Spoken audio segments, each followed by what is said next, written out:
The Yankees have lost back-to-back games after falling to the Nationals in D.C. on Wednesday 5-2. The Bronx Bombers have an off day on Thursday before starting a three-game set with the Cardinals at the stadium on Friday. We're going to talk some Yankees baseball with a guest who is joining me in studio. He is the host of Locked On Yankees podcast. My guy, Brian McKeon, joins me now. What's up, Brian? How you doing? What's up, Dexter? Thanks for having me. I'm glad to have you here. You are a big Yankee fan. You host a fantastic podcast, and you talk some Yankees baseball. How you been feeling about the team this far this season? You know, it's fairly indifferent because they play really good against really good teams, and they play poorly against the average and the bad teams in baseball. It's very hard to get a sense on a team like that. Part of me has confidence going into the postseason because they play well against the good teams.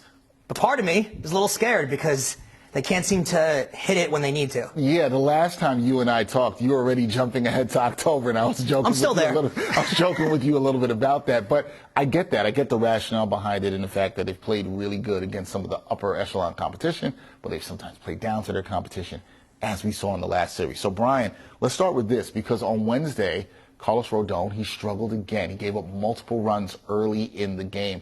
How concerning is Rodón's recent form that's been inconsistent for the Yankees? Yeah, that's been the story of him all year, right? It's inconsistency in every single start. And the reason why I'm so concerned is when his stuff is on, he's one of the better pitchers in all of baseball, right? Sweeping slider, great fastball. He's everything you need in a number 2 starter.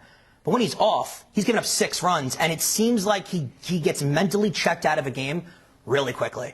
Right? By inning 2, if he's given up 3 or 4 runs, he's out of that game. And you can't have that in a playoff game, especially if that game's on the road, an opposing crowd is going crazy, or it's in the Bronx. You need to be on your game. You need to be able to recover from a bad first inning really quickly. And if he's unable to do that, that's concerning, especially in games where the Yankees tend to struggle to score runs. Yeah, and that's the thing in talking to a lot of the Yankee fans, the content creators like yourself, right? Everybody's been waiting for Rodón to just put it together consistently. I would feel like with September right around the corner, it's now or never for Rodón, right? You need him to step up now. Yeah, and I think that's what's partly crucial for getting Rodón to start games at home in the postseason, right? Because his track record in Yankee Stadium is far better than his track record on the road. And if you can get him to pitch in an environment where he's comfortable, I came back to A.J. Burnett in 2009, right? His home starts were crucial. Wasn't great on the road, but his home starts were crucial. You got to set yourself up for the best path possible. And Rodón pitching in the Bronx is the best path the Yankees could possibly have. All right, that's what we need. Need him to pitch at the stadium. We'll see if that can happen. If the Yankees get to the postseason, O'Brien will tell me it's about when they get to the postseason. Now, we talked about the inconsistency of Carlos Rodón, but the Yankees' offense has been inconsistent lately, as seen in their inability to capitalize on opportunities in both losses in the nation's capital against the Nationals. What do you think is the primary cause of these struggles, and what changes might the Yankees need to make to their offensive approach? Yeah, I don't know if it's changes the Yankees can make, because I think the Nationals figured out the formula that all baseball's figuring out. Yankees can't hit left-handed pitching. They can't hit left-handed pitching. They've been struggling against it all year. It's been a major problem for them all year. And if you think the Nationals have 4 out of their 5 guys in the rotation that are lefties, right? But the rest of the league, if you don't think they're going to pitch lefties against the Yankees, you're out of your mind. They're going to go lefty strong against the Yankees, and it's going to really, really hurt them. They haven't been able to hit left-handers all year. They proved it against the Nationals, who aren't a terrible team, but also aren't a great team, and they're a team the Yankees should be beating. So, you know, these are games that are crucial. Losing 2 out of 3 of the Nationals, losing games to teams that you should be beating. Baltimore's right on your tail. And like I said before, the importance of getting home playoff games. These are where those games are won or lost, right? These parts of the season are where playoff series are won and lost, because some series are changed by whether you're home or on the road.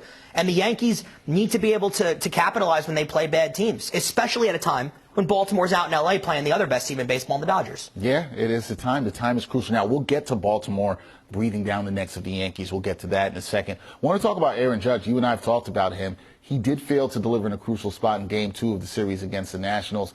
Do you look at this with everything that's going on with him chasing the home run record? Is this a sign of fatigue, or is it just a case of bad timing? Let's pump the brakes with Judge here. And do you think he's feeling a lot of pressure with this home run chase that is continuing for him? Yeah, I wouldn't say that at all. I think Aaron Judge, with the fact that he's already broken this record and the fact that it's his record to break, this has been there, done that for him, right? I don't think he's too concerned with the home run record.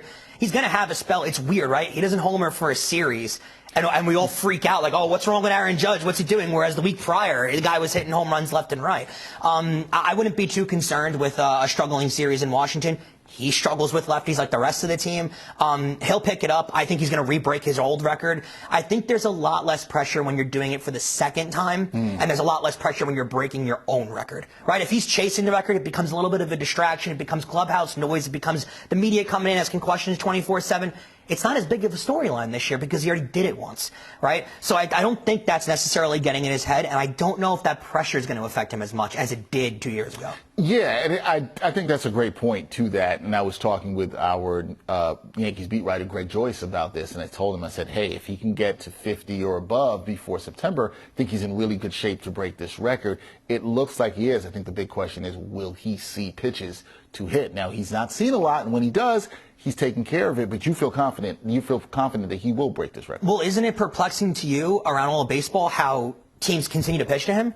Yeah. Because I'm no manager, but if it were up to me and I was a manager of a team, I wouldn't pitch to him ever. I would never give him a pitch to hit. I'd walk him every time there was an open base in front of him because he's proven every single time he's a complete threat. He's the best hitter that I've seen in my lifetime. And I don't know about you, but I'm assuming it's as close to Bonds or more than Bonds as you could possibly say. Oh, yeah, this is definitely close to Bonds, like the closest thing we've seen if you want to say that. If you want to say better, I'm fine with something. Yeah, so you look at that, right? Better player, if you want to say better player than Bonds, fine, right? But you can't really, he takes his walks. He doesn't strike out anymore. He's a base hit double machine, right? He's not just this walk and home run guy, right? He's the ultimate kind of hitter in baseball in today's game. So I don't know why anybody would even test him or even pitch to him at all when there's an open base. The key to him having a good year is Juan Soto. Because having a guy like that in front of you in the lineup, it's protection. It's always generally a guy on base. Other teams can't navigate Judge as much as they'd like to when he's hitting third in the lineup as opposed to when he hits second in the lineup. Yeah, and that's what makes the Yankees so dangerous with both of those guys going, Soto and Judge. Now, you mentioned this, Brian, the Orioles. They're right there. They are gaining ground in the American League East on the Yankees. They trail the Bronx Bombers by a game right now. How confident are you that the Yankees can hold off the Orioles in this divisional race? Because you talked about how important it is to win the division, get those home games. And what do you think are the key factors that'll determine whether or not they can stay ahead and lock up this division? Yeah, I think it's crucial to win the division. I think it's if they're going to win a World Series, if they're going to really complete this task, having these games in the Bronx is the most important thing. It really is. Letting the Orioles catch you is going to be a problem. Because here's the thing, Dexter. Going up against a lot of the American League, right? Young teams that are focused a lot on pitching. That's what Baltimore is, right? A lot of youth, a lot of good pitching. Those are the two things that struggle the most in hostile environments. And I think we can both agree the Yankee Stadium is the most hostile environment in baseball in the postseason. So if you have a younger pitcher, if you have a younger lineup going up against 60,000 New Yorkers screaming, that helps the Yankees a lot, and it hurts them a lot more if that's not the case. So you need to have those games in the Bronx. The importance is so key to playing against any team, right? The Kansas City Royals, another team that you can wind up playing. Another young team built on pitching that hasn't really experienced those kind of environments before. That's absolutely crucial if you want to go win a World Series. Am I concerned about Baltimore?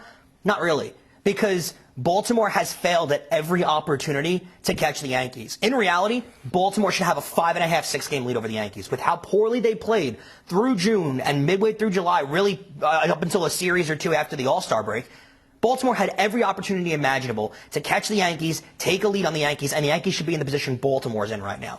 Instead, they failed to do that. So what have they shown me all year where I'm going to think they can be consistent enough to take a lead on the Yankees at this point? Nothing. With that being said, right, because you're saying Baltimore hasn't shown you enough, and it's fair, when the Yankees had their summer swoon, they weren't able to capitalize. Do you feel confident as we approach September, a couple days away from the start of September, that the Yankees can get this done and build themselves a comfortable lead in the division where you feel good maybe in the last 2 weeks of the season? Comfortable? No. Will they be able to build themselves a lead? I think yes. Here's my thing. If they go into that Baltimore series, which I believe is the second to last series of the season, if they can go into that series with a 2-game lead, I'm comfortable. Anything less than that, I'm freaking out a little bit. All right, we don't want you freaking out. I want you to have good vibes heading into that series, so we'll see.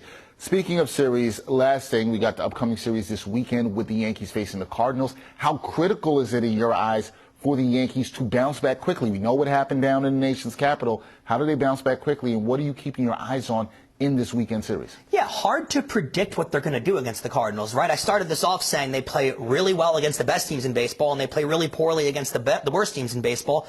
Well, what do you do against the Cardinals, who are the most average mid-team in all of baseball, right? The Cardinals don't win consistently. They don't lose consistently. They're just the most mid-team in all of baseball. It's crucial in these series to take advantage of where you can, right? You got to win these series. You got to win these games.